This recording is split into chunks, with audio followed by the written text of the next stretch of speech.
सहारा India, एक ऐसा नाम जिसके साथ लाखों लोगों की उम्मीदें और उनकी मेहनत की कमाई जुड़ी हुई है।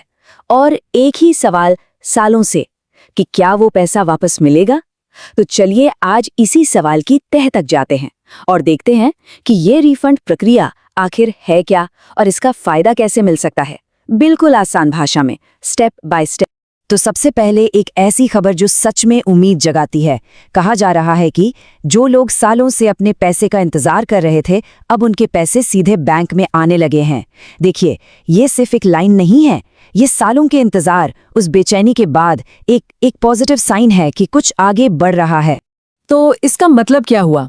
सबसे बड़ी बात यानी गुड न्यूज़ ये है कि रिफंड प्रोसेस अब वो सिर्फ बातों या कागजों तक सीमित नहीं है, प्रोसेस शुरू हो चुका है। तो पहले ये समझते हैं कि ये है क्या चीज़। अच्छा, तो ये सहारा रिफंड प्रक्रिया ये है क्या? देखिए, ये कोई आम क्लेम प्रोसेस जैसा नहीं है। ये एक सरकारी पहल है जिसे सेबी, मतलब जो शेयर मार्केट और इन्वेस्टमेंट्स पर नजर रखती है ना, वो संस्था, वो इसको ट्रैक कर रही है। और इसका मकसद बिल्कुल साफ है, जो भी योग्य निवेशक हैं उनका पैसा बिना किसी बिचौलिए के सीधा उनके बैंक अकाउंट में पहुंचाना। ओके, प्रोसेस तो शुरू हो गया, लेकिन अब सबसे जरूरी सवाल, इसका फायदा मिलेगा किसको? एलिजिबिलिटी क्या है? कौन कौन इसके दायरे में आते हैं? चलिए इसी को आगे देखते हैं। तो मोटा मोटा 3 चीजें देखनी है। नंबर 1, निवेशक के पास अपने इन्वेस्टमेंट का कोई प्रूफ होना चाहिए, जैसे कि कोई बॉन्ड हो या रसीद हो।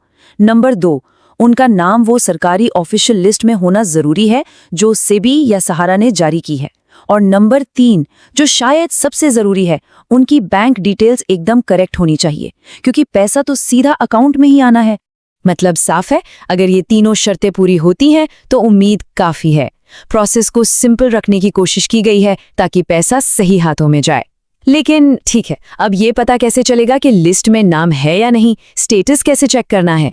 तो अब आते हैं एक्शन प्लान पर। एलिजिबिलिटी समझ ली, अब देखते हैं कि स्टेटस चेक करने के लिए करना क्या है, बिल्कुल स्टेप बाय स्टेप।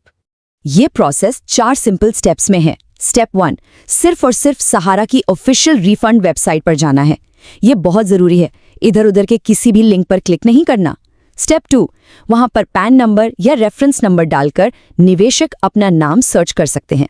स्टेप 3, अगर लिस्ट में नाम है तो बस पैसा सीधा बैंक में भेज दिया जाएगा।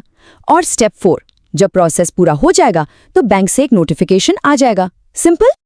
ओके, अब आगे बढ़ने से पहले कुछ बहुत जरूरी बातें, इन्हें आप क्रिटिकल रिमाइंडर समझ लीजिए। इन पर ध्यान नहीं दिया तो रिफंड का पूरा मामला अटक सकता है, तो प्लीज इसे ध्यान से सुनिए।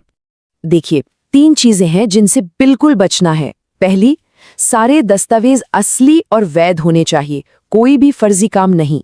दूसरी, गलत जानकारी देने की कोशिश तो बिल्कुल मत करिएगा। सिस्टम बहुत स्मार्ट है, वो पकड़ लेगा और पेमेंट हमेशा के लिए रुक सकता है। और तीसरी और सबसे आम गलती, नाम की स्पेलिंग, बैंक अकाउंट नंबर, एक एक चीज को डबल चेक करना जरूरी है।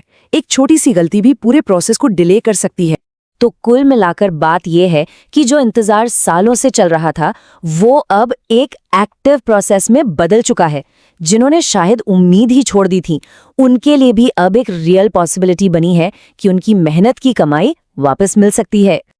और आखिर में वही सबसे बड़ा सवाल कि क्या यह प्रक्रिया लाखों निवेशकों के सालों के इंतजार पर सच में पूर्ण विराम लगा पाएगी, जिसका जवाब अभी तो आने वाले वक्त के पास ही है।